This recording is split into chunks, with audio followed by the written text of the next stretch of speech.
Unesa, podcast inspirasi dan kreasi, Podcast HMP Kimia, podcastnya anak kimia. Halo teman-teman, selamat datang kembali di podcast HMP Kimia FMIPA Unesa.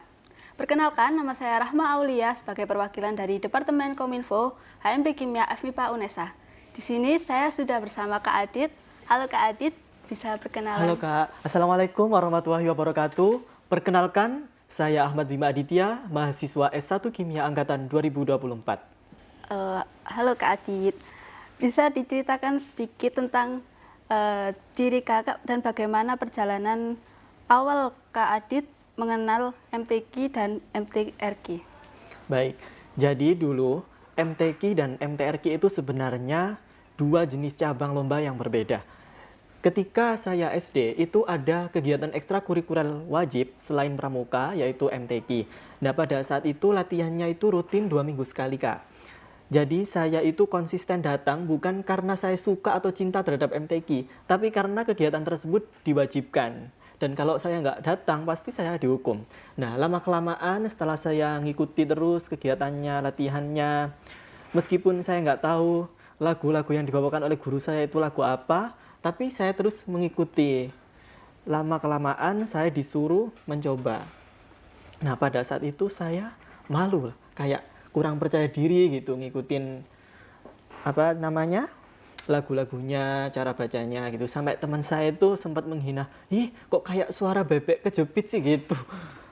Terus dari hinaan tersebut saya akhirnya termotivasi untuk terus belajar memperbaiki diri, dan pada akhirnya di saat SMP itu ada seleksi untuk lomba MTQ tingkat kecamatan waktu itu, dan saya disuruh oleh teman saya untuk mengikutinya, dan alhamdulillah saya lolos seleksi. Dan pertama kalinya saya lomba MTQ tingkat kecamatan waktu itu saya mendapatkan juara 3, dan kebetulan nggak menyangka gitu, soalnya nggak pernah lomba MTQ sebelumnya, tapi tiba-tiba diikut sertakan dalam lomba MTQ HUT RI ke-73 waktu itu, dan saya mendapatkan juara 3. Kemudian saya terus belajar dan menaikkan perlombaan ke tingkat kabupaten bahkan provinsi. Nah, pada saat itu juga banyak tantangan yang saya hadapi, mulai dari pas lomba itu kecetit suara saya itu kayak suara ayam. Terus banyak juga akhirnya saya mendapatkan juara 1, juara 2, seperti itu. Terus sampai SMA saya terus konsisten untuk belajar MTQ hingga pada saat itu mendapatkan juara 1 MTQ Porseni Madrasah Aliyah tingkat Kabupaten Lamongan. Dan akhirnya saya mewakili kabupaten untuk menuju Porseni MA tingkat Provinsi Jawa Timur. Dan sejak saat itu saya terus menekuni belajar MTQ.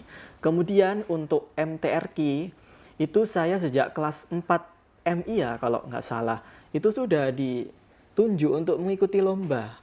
Dan saya juga nggak pede banget gitu loh. Saya kan nggak paham lagu-lagunya. Kemudian saya udahlah cuma mencoba memberanikan diri. Akhirnya pada saat itu saya dapat juara 2 juga di cabang tartil. Dan itu terus konsisten, kelas 4, kelas 5, kelas 6, ikut terus lomba tartil. Udah Kak, mungkin seperti itu. Oke.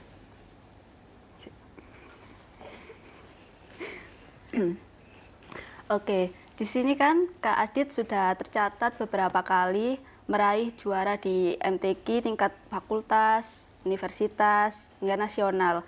Dari semua pencapaian itu, mana yang paling berkesan menurut Kak Adit dan kenapa? Oke, jadi yang paling berkesan di sini kalau menurut saya itu bukan yang tingkat nasional maupun yang tingkat provinsi, tapi yang paling berkesan justru tingkat universitas. Karena pada saat itu saya masuk Unesa, itu tujuan utamanya selain akademik itu yaitu ingin meraih juara MTQ mahasiswa. Dan akhirnya melalui Semarak Qur'ani yang diselenggarakan oleh BEM FMIPA, saya mengikuti cabang lomba Musabaqah Tartil Quran. Dan kebetulan waktu itu mendapatkan juara 2, sehingga diutus untuk menjadi delegasi Fakultas MIPA ke MTQ mahasiswa Unesa. Dan alhamdulillahnya di MTQ mahasiswa itu saya mendapatkan juara 1. Kemudian setelah mendapatkan juara itu, saya mendapatkan pembinaan intensif selama kurang lebih 1 bulan, Kak. Itu untuk persiapan ke MTQ Mahasiswa Nasional. Dan waktu itu MTQ Mahasiswa Nasional berbeda dengan tahun-tahun sebelumnya yang mana delegasi universitas langsung diberangkatkan menuju ke lokasi perlombaan. Jadi misal nih kayak lombanya di Universitas Brawijaya, langsung semua delegasi itu diberangkatkan. Nah, sedangkan untuk tahun kemarin 2025 itu ada seleksi pranasional dulu. Jadi setiap peserta yang akan dikirim ke MTQ MN itu harus membuat video dan diseleksi oleh panitia nasional, cuma diambil 48 peserta yang akan dimusabaqahkan. Nah, saya saat itu kecewa sekali karena perjuangan saya selama MTQM selama beberapa bulan itu tidak membuahkan hasil. Artinya saya tidak lolos ke seleksi pranasional sehingga saya gagal untuk mengikuti MTQMN tahun 2025 kemarin yang seharusnya diselenggarakan di Banjarmasin. Oh ya. Mungkin bagaimana perasaan Kak Adit waktu pertama kali meraih juara MTQ di UNESA itu? Untuk perasaannya ya sangat senang sekali ya Kak, karena biasanya kan saingan aku tuh hanya siswa-siswa dari SMA, MA gitu. Nah, ketika di UNESA ini saingannya juga banyak yang sudah profesional gitu dari berbagai sekolah-sekolah ternama dulunya. Dan alhamdulillahnya saya juga masih bisa meraih juara gitu. Oke. Kan Kak Adit ini kan sudah mengikuti MTQ tingkat asosiasi nasional. Ya. Kemudian tantangan terbesar apa yang Kak Adit hadapi saat mengikuti MTQ nasional? Baik, jadi ketika mengikuti MTQ Asosiasi MIPA LPTK Indonesia, itu sebenarnya tantangannya sangat berat sekali. Karena biasanya di lomba-lomba kayak Semarak Qur'ani, MTQ mahasiswa gitu kan, makroknya atau yang surat yang akan dibaca itu sudah ditentukan H-7 atau H-3 sebelum perlombaan.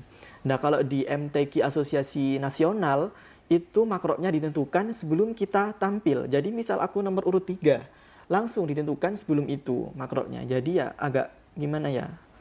Deg-degan. Agak ya deg-degan gitu. Mikir lagu yang tak bawakan ini apa. Kadang suratnya itu ayatnya panjang-panjang.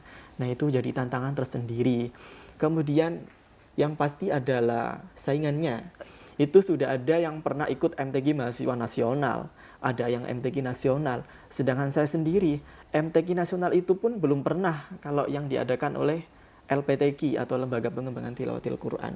Oke, bagaimana cara Kak Adit ini menjaga konsistensi performa hingga bisa kembali meraih juara di tahun-tahun berikutnya? Untuk caranya yaitu yang pertama konsistensi harus menjaga suara kita. Jadi kita selaku anak MTQ itu sebenarnya ada pantangan-pantangan utama. Yang pertama tidak boleh makan gorengan. Kemudian yang kedua tidak boleh minum es. Dan waktu itu saya pernah mencoba minum es dan gorengan selama beberapa minggu. Akhirnya suara saya nggak sebagus sebelum memakan. Oke, kan di sini kan Kak Adit kan sebagai mahasiswa aktif di kimia UNESA. Sedangkan di kimia ini kan ada praktikum, ada ngerjain jurnal. Nah, itu bagaimana cara Kak Adit membagi waktu antara kewajiban akademik dan pelatihan atau persiapan untuk mengikuti lomba MTQ?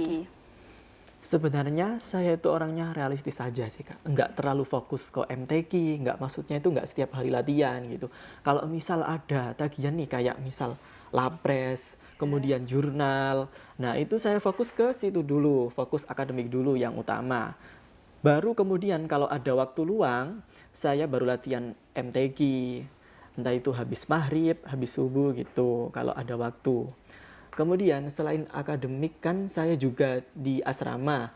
Nah, asrama itu kan ada kayak khataman rutin, kemudian ada kultum. Nah, itu saya harus bisa membagi waktunya. Kalau misal itu yang prioritas, ya udah saya kerjakan yang itu. Misal kayak lapres itu kan deadline-nya biasanya mepet. Yeah. Nah, saya dulu kan yang lapres dulu. Intinya prioritaskan apa yang harus diprioritaskan. Oke, baik. Menurut Kak Adit, kesalahan apa yang sering dilakukan peserta MTQ dan sebaiknya ulang. Oke, menurut Kak Adit, kesalahan apa yang paling sering dilakukan oleh peserta MTQ dan apa yang sebaiknya itu dihindari? Oke, jadi tips untuk peserta MTQ, kesalahan yang sangat sering terjadi itu biasanya di hukum bacaan tajwid. Kadang idhar gitu dibaca ikhfa, dibaca dengung, padahal kan aslinya nggak boleh. Kemudian yang kedua ada makhrijul hurufnya, kadang kurang tepat gitu. Dan ini yang kesalahan paling parah menurut saya itu adalah ketika salah membaca ayat. Kayak misalnya, apa ya? Wahum ya'lamun gitu, kadang ada yang baca wahum ya'malun, dan itu kesalahan besar. Kalau di musabaqah itu biasanya poinnya langsung dikurangi banyak sekali. Minusnya itu kadang bisa -2, minus gitu, banyak. Kemudian waktu juga. Kalau misal waktunya udah ditentukan nih, 5 menit gitu. Nah, sedangkan saya misalnya bacanya itu lebih dari 5 menit, kayak 7 menit. Nah, itu otomatis dikurangi. Jadi meskipun bacaan kita bagus, tajwid kita bagus, lagunya bagus, tapi kalau kita melanggar aturan kayak melebihi batas waktu, nah otomatis nilai kita juga berkurang. Oke, Aku jaluk link TikTok. mungkin Kak Adit ada arahan untuk mahasiswa yang ingin join ke bidang MTQ, kemudian apa saja yang harus dipersiapkan untuk masuk ke bidang MTQ ini.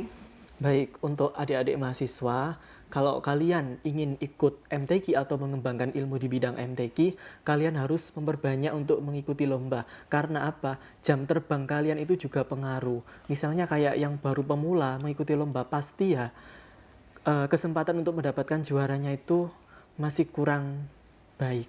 Kemudian kalian harus mengikuti kayak info-info lomba di Instagram, itu kan banyak ada info MTQ, info-info lomba Islami. Nah, di situ banyak sekali yang membagikan informasi mengenai perlombaan MTQ itu tadi. Dan kalau di UNESA sendiri ini biasanya kalau di FMIPA ada yang namanya Semarak Qur'ani. Itu juga bisa dicari di Instagramnya Semarak Qur'ani 25_FMIPA. Nah, biasanya Semarak Qur'ani ini pelaksanaannya setahun sekali di bulan September atau Oktober gitu. Nah, kalau di tingkat universitas itu ada MTQ mahasiswa. MTQ mahasiswa itu hanya dilaksanakan 2 tahun sekali karena untuk persiapan menuju MTQ mahasiswa nasional. Jadi nggak setahun sekali pelaksanaannya. Oke, mungkin ada tips paling penting apa yang bisa Kakak bagikan kepada mahasiswa yang ingin join ke bidang MTQ ini agar bisa berprestasi secara berkelanjutan di bidang MTQ ini? Baik, untuk tipsnya yang pertama itu kalian harus memperbanyak latihan gitu.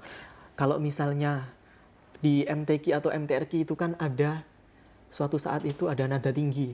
Nah, itu kalau nggak bisa kan bisa kecekik suaranya. Nah, itu kalian harus berteriak-teriak karena ini pengalaman saya waktu pembinaan MTQ Jawa Timur. Itu saya disuruh teriak di alun-alun sekeras-kerasnya sampai serak gitu ya. Itu tujuannya untuk melatih kalian agar bisa konsisten di nada tinggi. Nah, yang kedua, nah itu tadi seperti yang saya sampaikan, jangan asal makan makanan di jalanan. Kayak misal goreng-gorengan, itu kan minyaknya kadang nggak sehat ya. Terus jangan banyak-banyak minum es. Pokoknya kalian harus jaga pola makan juga. Pola tidur itu juga berpengaruh. Kalau kalian begadang, nah itu bisa merusak kualitas suara kita. Kemudian yang ketiga, perbanyak untuk mengikuti lomba. Kalau nggak berani di tingkat kabupaten, misalnya dari kecamatan dulu itu bisa. Atau di desa kalian ada, nah itu coba ikuti. Karena semakin banyak jam terbang kalian, semakin bagus performa kalian di suatu perlombaan. Udah, mungkin itu saja sih, Kak. Oh iya, tadi kan ada poin kayak bergadang bisa merusak suara. Di sini kan sebagai mahasiswa kimia yang mengerjakan laprak dan lapres, pastinya kan ada bergadangnya juga. Mungkin apa yang dilakukan Kak Adit supaya bisa menjaga kualitas sebagai mahasiswa kimia? Nah, kalau dari saya sih, sejak semester 3 ini memang sering begadang, tapi saya nggak pernah kok sampai nggak tidur gitu, nggak pernah. Paling ya jam 12 itu udah harus tidur. Soalnya kan juga harus menjaga suara ya. Nah, jadi untuk lapres misalnya nih Kak, Iya. saya harus sebelum deadline itu harus sudah menyicil. ya. Jadi nggak boleh sampai larut malam jam 3 subuh. Oke, terakhir ini Kak, kita kan punya jargon untuk podcast kita. Podcastnya itu begini, podcast HMP Kimia FMIPA UNESA, jawabnya podcastnya anak kimia. Oh, berarti harus huruf C gitu ya Iya, Kak? C untuk chemistry, oke. Podcast HMP Kimia FMIPA UNESA, podcastnya anak kimia. Oke, terima kasih kepada Kak Adit atas cerita, pengalaman, dan inspirasinya yang telah diberikan untuk kita semua. Semoga apa yang disampaikan bisa menjadi pembelajaran untuk kita semua. Dan terima kasih juga kepada pendengar podcast HMP Kimia FMIPA UNESA. Sampai jumpa di episode selanjutnya. Bye-bye.